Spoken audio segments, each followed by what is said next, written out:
இந்த நோய் எதிர்ப்பு சக்திங்கிறாங்களே, அது இம்யூனிட்டி பவரை குழந்தைகளுக்கு எப்படி கொடுக்கறது, ஏற்றுறது? அதாவது குழந்தைகளுக்கு அப்படின்னா நம்ம இப்போ ஒரு வயது கடந்துட்டாங்க அப்படின்னா நிறைய மெத்தட்ஸ் இருக்குது நோய் எதிர்ப்பு சக்தியை வந்து நம்ம அதிகரிக்கிறதுக்கு. ஒரு 2 தயாரிப்பு மட்டும் எப்படி பண்ணுறது அப்படின்றத நம்ம பார்க்கலாங்க. என்னென்னா, நீங்கள் முதலையே சொன்னீங்க சித்தரத்தை. ஆமாம், சித்தரத்தை. நான் அதை பற்றி பேசாமல் அப்படியே வசம்புக்கு போயிட்டோம். இந்த சித்தரத்தை எல்லாருக்கும் சுக்கு தெரியுது, ஆனால் சிற்றரத்தைன்ற பொருள் இப்போ வரை யாருக்கும் தெரியல. கொரோனா காலத்துல நம்ம அதிகமா பயன்படுத்தின பொருள் என்னன்னா சித்திரத்தை. எப்ப? கொரோனா காலத்துல. ஆமாமா, சொல்லுவாங்க சளி எல்லாம் எடுத்துருமா கம்ப்ளீட்டா. சித்திரத்தை அதிமதுரம் ஓமம். ஆமா, சித்திரை சம அளவுல போட்டு குடிச்சிட்டோம்னா நைட் தூக்கம் நல்லா வரும். ஆமா, இந்த சிற்றரத்தைன்ற ஒரே ஒரு பொருள் வச்சுட்டு சுக்க விட 10 மடங்கு வேலை பார்க்கும். கம்ப்ளீட்டா அவ்வளோ நெஞ்சில் இருக்க கபத்தை இலக்கி வெளியே கொண்டு வரதுக்கு சித்திரத்தை மாதிரி பெஸ்டான ஒன்று எதுவுமே கிடையாது. ரொம்ப எளிமையா நம்ம பர்ஃபி செய்கிறோம் இல்லையா, தேங்காய் துருவல். அதில் நம்ம பர்டிகுலராக தேங்காய் துருவல், பனங்கற்கண்டு. நம்ம நாட்டு சக்கரை பயன்படுத்தக்கூடாது, கருப்பட்டி பயன்படுத்தக்கூடாது, பனங்கற்கண்டு தான் பயன்படுத்தணும். தேங்காய் துருவல், பனங்கற்கண்டு ரெண்டையும் நீங்கள் கொஞ்சம் ஒரு அடுப்பில் போட்டு லேசாக பிரட்டி விட்டிங்கன்னா பனங்கற்கண்டு அப்படியே இலகி உருகும். உருகி அந்த தேங்காய் துருளோட சேர்ந்து நீங்கள் உருட்டி எடுத்திங்கன்னா பர்ஃபி மாதிரியான இந்த தேங்காய் பர்ஃபி மாதிரி ஒரு அருமையான நல்ல இனிப்பாக இருக்கும். குழந்தைகள் யாராக இருந்தாலும் வேண்டான்னு சொல்ல மாட்டாங்க.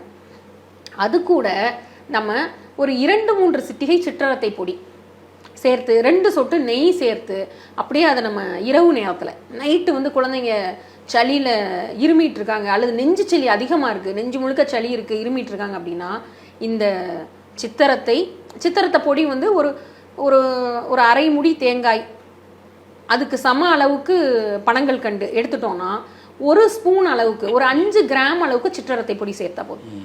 அப்போது இது சிற்றரத்தை உள்ளே இருக்க அந்த காரமே தெரியாது. ஜென்ரலாக சிற்றரத்தை சும்மா வாயில் வச்சா கடுமையாக காரம் தலை வர பிடிக்கும், அவ்வளோ காரமான பொருள். ஆனால் நம்ம இப்போ அந்த தேங்காயும் பனங்கற்கண்டும் சேர்ந்த காம்பினேஷனில் சிற்றரத்தையை சேர்க்கும் பொழுது அந்த காரமே தெரியாது.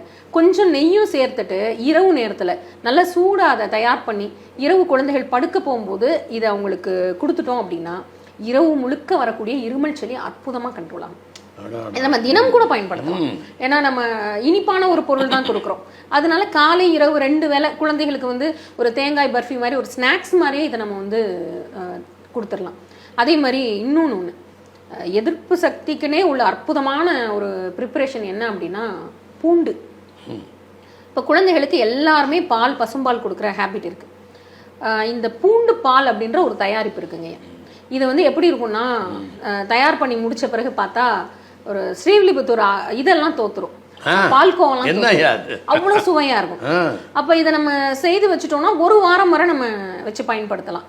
அப்போ குழந்தைகளுக்கு இது என்ன ப்ரிப்பரேஷன் அப்படின்னா, நல்ல பசும்பால் ஒரு 200 மில்லி, 100 கிராம்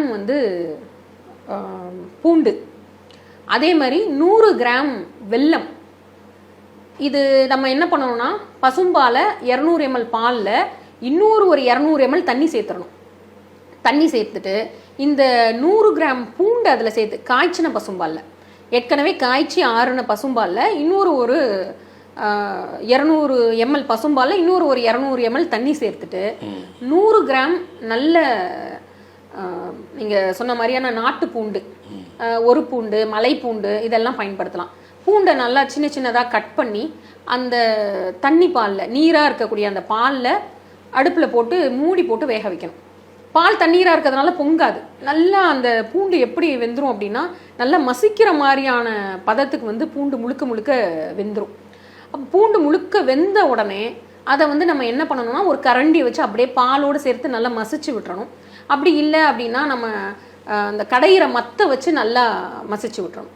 மசிச்சுட்டு 100 கிராம் வெல்லத்தை அதில் சேர்த்துக்கணும். 100 கிராம் வெல்லத்தை சேர்த்துட்டு கடைசியாக ஒரு 10 கிராம் சுக்கு, 10 கிராம் வெண்ணெய் இதை சேர்த்து போட்டு கிளறி எடுத்தோம்னா லேகிய பதம், இலகல் பதம், அப்படியே டிப்பிக்கலாக பார்க்க பால்கோவா மாதிரியே தான் இருக்கும். அதில் பாலில் நல்லா பூண்டு வெந்துறதுனால பெரிய அளவுக்கு பூண்டோட ஸ்மெல்லும் டாமினேட் பண்ணாது. 10 கிராம் தான் சுக்கு சேர்க்குறோம், அதனால சுக்கோட ஸ்மெல்லும் டாமினேட் பண்ணாது.